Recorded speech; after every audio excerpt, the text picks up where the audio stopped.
Сәлем достар, бүгін сіздермен песто соусын дайындаймыз. Бұл песто соусына базилик жапырағы, зәйтүн майы, кешью және пармезан сыры, одан кейін бір тіс чеснок және тұз қосамыз. Ал бастайық. Енді таразымызды алып, ыдысымызға ең алдымен базилик шөптерімізді өлшеп аламыз. Бұл базилик шөптерімізді міндетті түрде сабақтарынан жапырағын бөлек алып аламыз. Мінекей осылай қолменен барлығын мен бөлек-бөлек жапырақтарын барлығын бөлек-бөлек алып алдым. Өйткені дәмі шығып кетеді. Біз блендермен айналдырамыз, сондықтан тек қана жапырақтары ғана болуы міндетті түрде.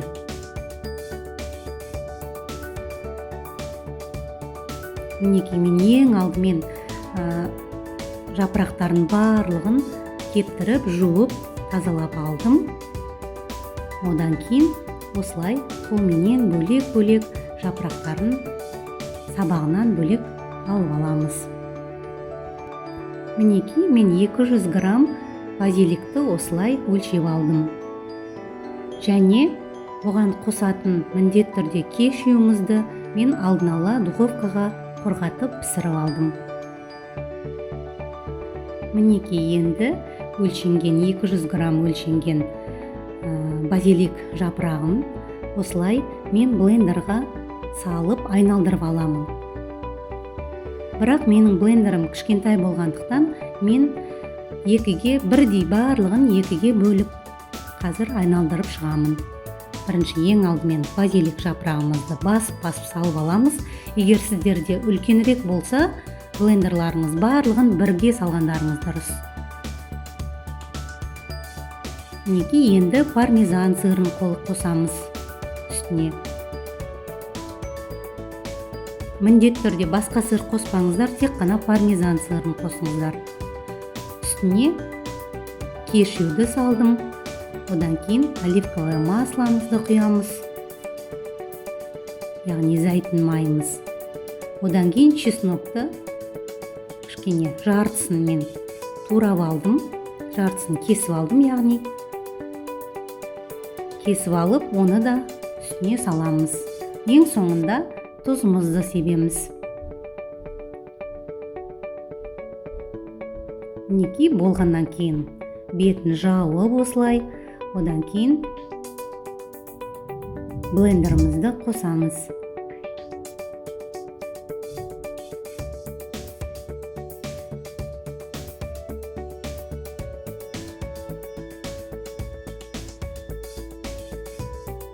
Мен тоққа қосып алдым.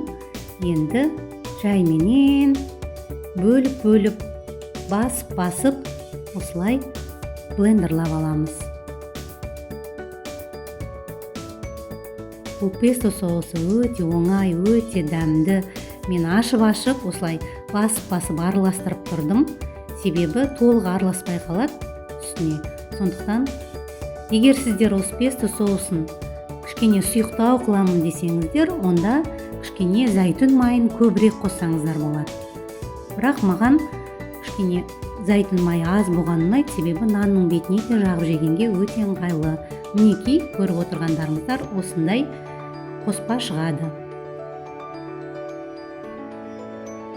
Енді осыны алып, түгел ыдысымызға салып аламын.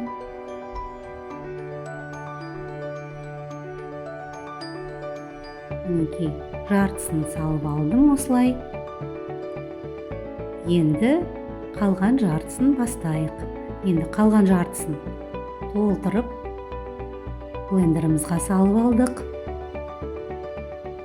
Тура жаңағы процесті қайтадан қайталаймыз. Басып салсаңыздар болады. Бұл жерде 200 грамм базилик. Одан кейін чесногымызды саламыз. Одан кейін кешьюмызды салдық.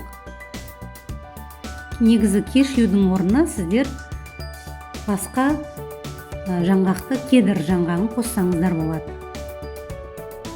Кешьюда дәмді болады, және кедір жаңғағы да өте дәмді болады. Мінекей қалған жарты оливковое маслоны барлығын салып алдым. Енді қайтадан бөліп осылай тоқтатып мен блендерлап алдым. Себебі тоқтатпасам толық айналмай қалады, толық ерімей қалады, ортасындағы іртік болып қалады. Сондықтан мен басып осылай айналдырып отырдым.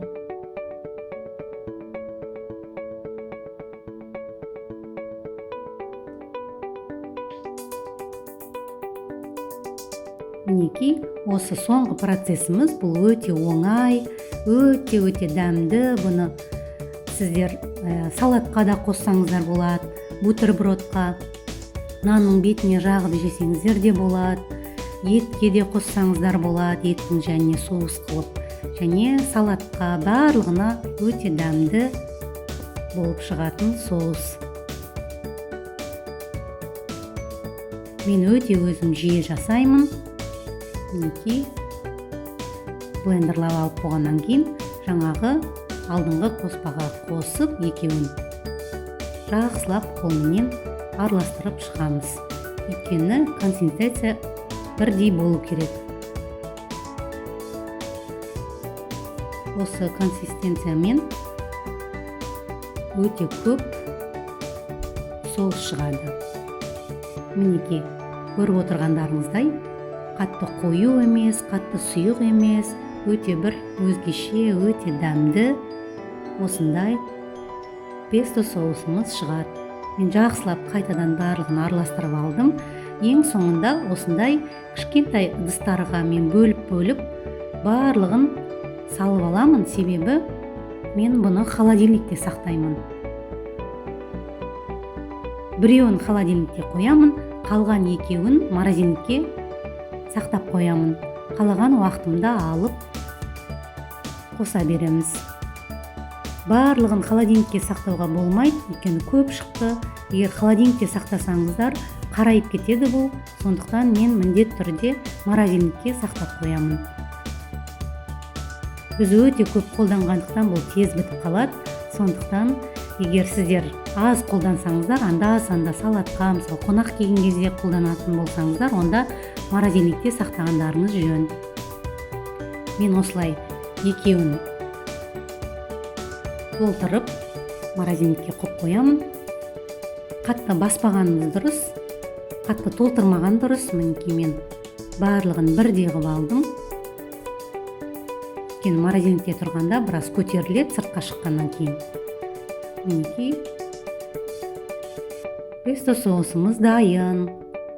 Өте оңай, жасап көріңіздер. Тура осы рецептпен жасаңыздар. Мінекей, енді песто соусына мен қазір бірден капрезе салатын жасап жібердім. Капрезе салатына фреш, яғни свежий моцарелла сырын қолданамыз. Алдымен моцарелла сырын барлығын турап дайындап аламын. Бұл қонақ келген кезде өте тез жасалынатын, өте керемет, дәмді салат. Уақытыңызды да алмайды. Мен барлығын осылай алдымен помидорын, моцарелланы барлығын турап алдым. Одан кейін пестоны қалташыққа құйып аламын. Одан кейін тап-тайын барлығын қоя шығамын.